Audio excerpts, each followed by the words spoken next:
Récemment, on a parlé sur la chaîne beaucoup de dépenses, principalement de marche à pied qui est l'accessoire moderne, entre guillemets, hein, parce que c'est le plus vieux au monde, pour te permettre d'avoir une vie meilleure. C'est-à-dire en fait plus de budget pour pouvoir mieux adhérer à ton régime alimentaire qui est par moment, voire trop souvent en fait restrictif. Parlons justement de régime alimentaire et de flexibilité. Je te refais le parallèle avec la marche à pied parce que ça va être exactement ça, la vidéo d'aujourd'hui.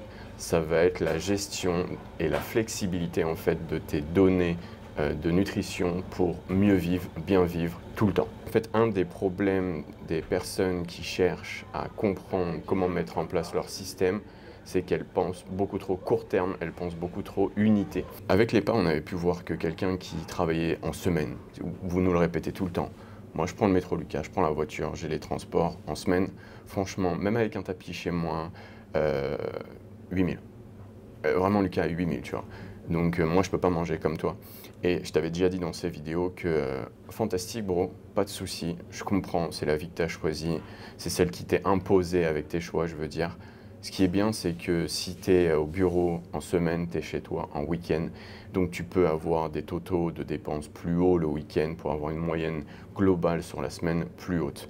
Ce qui nous donnerait par exemple, je sais pas moi, 16 000 pas en week-end sur 2 jours et 8 000 pas en semaine sur 5 jours, ce qui nous ferait une moyenne à probablement, je sais pas moi, 11 000, 12 000, un truc comme ça, ce qui te permettrait d'avoir au quotidien un budget calorique un petit peu plus haut, qui te permettrait de mieux vivre, plus facilement sécher et surtout le maintenir, et pourquoi pas même bien digérer, bien vivre, bien dormir, parce que la marche, ce n'est pas qu'une question de budget calorique, bien sûr. Donc voilà, j'ai tourné autour du pot, mais pour la nutrition, ça va être exactement pareil.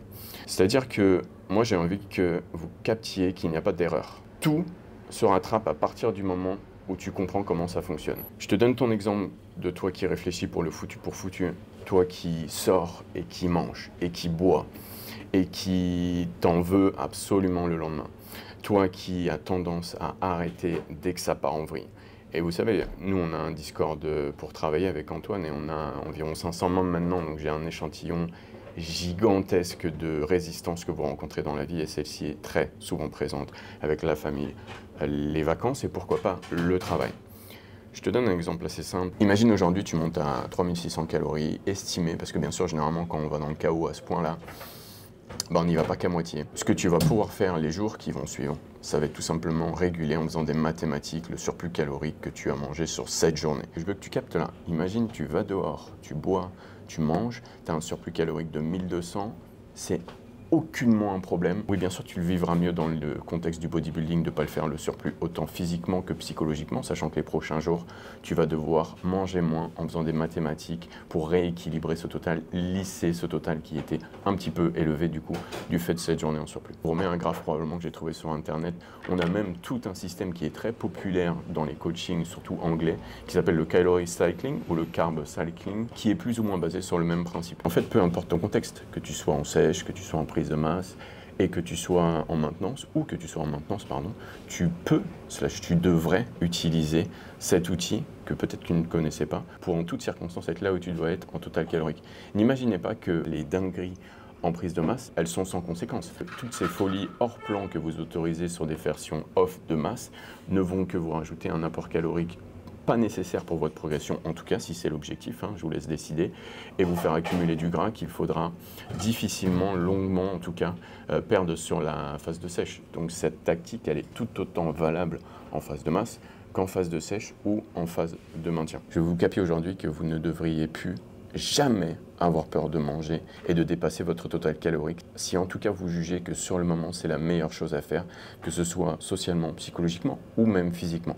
Dans l'extrême les gars, tout est mauvais, notamment la régulation des calories. C'est-à-dire que plus vous serez bas en calories, plus vous allez avoir du mal à récupérer / réguler des totaux hauts en calories. Si vous êtes vers les 2000 calories, vous êtes dans votre sèche, je vous déconseille de riper. Parce que réguler à 1200 un jour, à 5000 calories, ça va faire très mal au niveau de la qualité de vie, au niveau du social, et pourquoi pas au niveau des performances et du pump, et une possible remise en question de votre parcours du fait de l'absence de résultats sur ces jours où vous régulez. L'énergie est là, il n'y a pas de souci, mais peut-être que vu que vous mangez moins ces prochains jours, vous aurez moins de fluide qui va se balader dans votre corps et vos pumps seront moins bons, vous allez trouver votre physique moins bon et du coup vous allez vous mettre dans votre tête. C'est pas ce que je veux. Donc dans les extrêmes, évitez de faire ça. Néanmoins, si vous n'êtes pas dans les extrêmes, et normalement vous ne devriez pas être trop longtemps en tout cas dans les extrêmes, peu importe votre objectif, cette tactique est en fait un outil que vous devriez avoir dans votre trousse à outils pour en toutes circonstances pouvoir répondre au cas où vous rencontrez dans votre vie de mec qui veut faire de la musculation à un bon niveau, c'est-à-dire être satisfait de son physique. Qu'en fait vous vous démerdiez pour faire en sorte que le chaos que vous rencontrez, que ce soit au niveau de la dépense, pas de pas, au niveau des calories, trop de calories, fasse partie de votre plan parce que vous avez l'outil pour y répondre. Ça fait qu'en toutes circonstances, ouais, vous êtes sur les rails, quoi. Donc voilà, c'est la régulation des calories pour vous. Et je sais très bien qu'il pourrait y avoir des gens qui réagissent à ces données de flexibilité de façon négative. Et quelque part, ils auront raison. C'est-à-dire qu'en théorie, donc sur le papier, il vaudrait mieux quelque chose de stable pour avoir une énergie stable, une satiété stable, un plein stable, donc le pump, une récupération stable. Oui, ce serait mieux. Mais ce qui importe, vous l'avez compris, en musculation et partout ailleurs, j'imagine, c'est de faire. Donc il faut que tu aies ce total calorique, c'est ce qui importe le plus. Il faut que tu fasses tes entraînements, il faut que tu fasses ton volume, c'est ce qui importe le plus. Il faut que tu aies une certaine dépense pour pouvoir bien dormir et bien récupérer, c'est ce qui importe le plus. Et vous allez avoir, et vous nous le partagez très souvent, beaucoup de résistances dans la vie qui vont vous empêcher de faire. Donc il vous faut absolument, même si c'est pas parfait, trouver des outils qui vont vous permettre de faire, même si c'est pas parfait. Je reprends la phrase de Norton encore, ne laisse pas la perfection devenir l'ennemi du bien. Ne laisse pas ta recherche de la précision ultime dans tes données t'empêcher de faire. Parce que ce qui compte aujourd'hui, demain et dans 10 ans, c'est que tu continues à faire.